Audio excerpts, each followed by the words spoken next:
मित्रों, कोई भी इंसान जन्म से अच्छा या बुरा नहीं होता। उसके जीवन में घटने वाली घटनाएं, उसकी शिक्षा और उसके साथ किया गया समाज का वर्ताव ही उसकी सोच और उसके चरित्र का निर्माण करता है। इस वीडियो में आप महाभारत के शकुनी के बारे में जानेंगे कि कैसे वो कुरुवंश के विनाश का कारण बन गए। तो आइए जानते हैं उनकी कहानी, उन्हीं की जुबानी।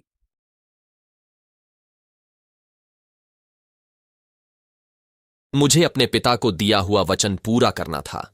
मैंने अपने सामने ही अपने परिवार को भूखा मरते हुए देखा था। मुझे जिंदा रखने के लिए उन सभी ने अपना बलिदान दिया था। मेरी बहन गांधारी की शादी अंधे राजा धृतराष्ट्र से हो गई थी। ये सब ऐसी घटनाएं थीं जिसने मुझ में कुरुवंश के प्रति नफरत और विद्रोह की भावना भर दी थी, और कुरुवंश से बदला लेने के लिए मैंने गांधारी के साथ हस्तिनापुर जाना उचित समझा। मैं जादू टोने और पासा खेलने में बहुत ही माहिर था। मुझे काले जादू का शौक था और मैं दिमागी खेल का विशेषज्ञ भी था। मैंने खुद को कुरु परिवार के साथ जोड़ लिया था, पहले एक भाई के रूप में जो अपनी बहन से अलग नहीं रह सकता था, और फिर अपनी बहन के बेटों यानी अपने भांजों के शुभचिंतक के रूप में। मैंने धीरे धीरे गांधारी के छोटे बच्चों के युवा और असहाय दिमागों में जहर भर दिया था। जब मुझे एहसास हुआ कि बच्चे हमेशा अपने बड़े भाई का अनुसरण करेंगे, तो मैंने खुद को मुश्किल में पाया। लेकिन तब कुंती अपने 5 बेटों के साथ जंगल से महल में वापस आ गई थी और मुझे सुनहरा मौका मिल गया था। धीरे धीरे मैंने युवा कौरवों के मन में अपने चचेरे भाइयों के बारे में बेचैनी का माहौल बना दिया था। पितामह और उनके मित्र विदुर को मुझ पर शक हो रहा था। मैं उस अविश्वास को महसूस कर पा रहा था। कभी कभी तो उनकी आंखों में भी उसे देख सकता था। पितामह मुझे कभी पसंद नहीं करते थे। मैं हर समय अपने ऊपर पितामह की गरुड़ निगाहों को महसूस कर सकता था। मुझे पितामह से घृणा थी। जब से मेरी बहन को अंधे राजा से शादी करने के लिए मजबूर किया गया था और उसने अपनी आंखें भी बांधने की शपथ ली थी, तब से पितामह के प्रति मेरी नापसंदगी और बढ़ गई थी। मेरी बहन इस जीवन की हकदार नहीं थी, लेकिन हमेशा की तरह मैंने अपनी भावनाओं को अपने तक ही सीमित रखा। गांधारी के बाकी बेटे भी अब मेरी बातें मानने लगे थे। धीरे धीरे मैंने चचेरे भाइयों को एक दूसरे के खिलाफ भड़काया था और इस तरह एक चिरस्थायी दुश्मनी पैदा हुई।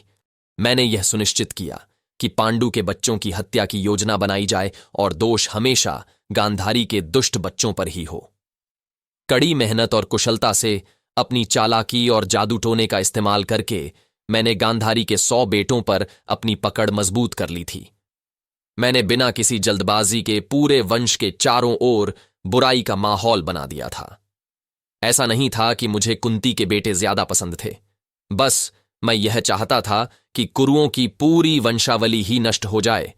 मुझे जल्दी से जल्दी कुछ करने की जरूरत थी और कुछ ऐसी योजना की जरूरत थी जिससे कुरुओं के दिलों में दहशत फैल जाए। और फिर मुझे अपना मौका मिल गया। मुझे पता चला कि द्रौपदी ने इंद्रप्रस्थ महल में दुर्योधन का अपमान किया है और इस अपमान से वह उबल रहा था। मुझे एहसास हुआ कि यही वो मौका है जिसका लाभ उठाकर अपनी योजना को अंजाम दिया जा सकता है। मैंने अपने सबसे बड़े भांजे दुर्योधन को शांत किया और उसके कंधे पर हाथ फेरा और इस दौरान उसे यकीन दिलाया कि उसे जल्द ही बदला लेने का मौका मिलेगा, और दुर्योधन को अपनी रणनीति के बारे में भी बताया। मैंने दुर्योधन को कहा कि पांडवों को चौसर के एक दोस्ताना खेल के लिए हस्तिनापुर में आमंत्रित करें।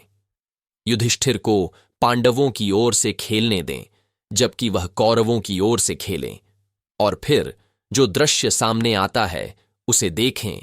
योजना बनाई गई। पांडवों को निमंत्रण भेजे गए और उन्होंने इस निमंत्रण को स्वीकार कर लिया।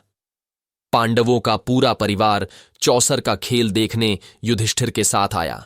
खेल शुरू हुआ और मैंने खुशी में अपने हाथ छोड़े, दुष्टता से मुस्कुराया, अपने पसंदीदा पासे हवा में फेंके। वो पासे जो कभी मेरी अवज्ञा नहीं करते थे, वह पासा जिसे मैंने कुरु परिवार के खिलाफ प्रतिशोध की भावना से गढ़ा था, वह पासा जो तबाही मचा देगा। यही वो मौका था और मेरा सबसे बड़ा जुआ, जिसे मैं जानता था कि मैं कभी नहीं हार सकता। मुझे खेल के नियम मालूम थे।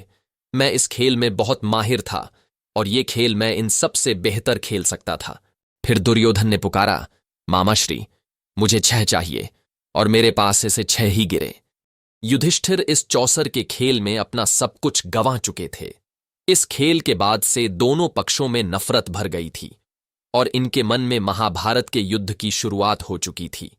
और फिर एक ऐसा समय भी आया जब कुरुक्षेत्र में महाभारत का युद्ध लड़ा गया और अंत में कुरुवंश का विनाश हो गया। इस प्रकार मेरा प्रतिशोध पूरा हो गया था। दोस्तों, इस वीडियो को अपना कीमती वक्त देने के लिए आपका बहुत बहुत धन्यवाद। हमारा ये वीडियो आपको कैसा लगा? यदि आपके पास कोई सुझाव हो तो हमें कमेंट बॉक्स में ज़रूर बताना।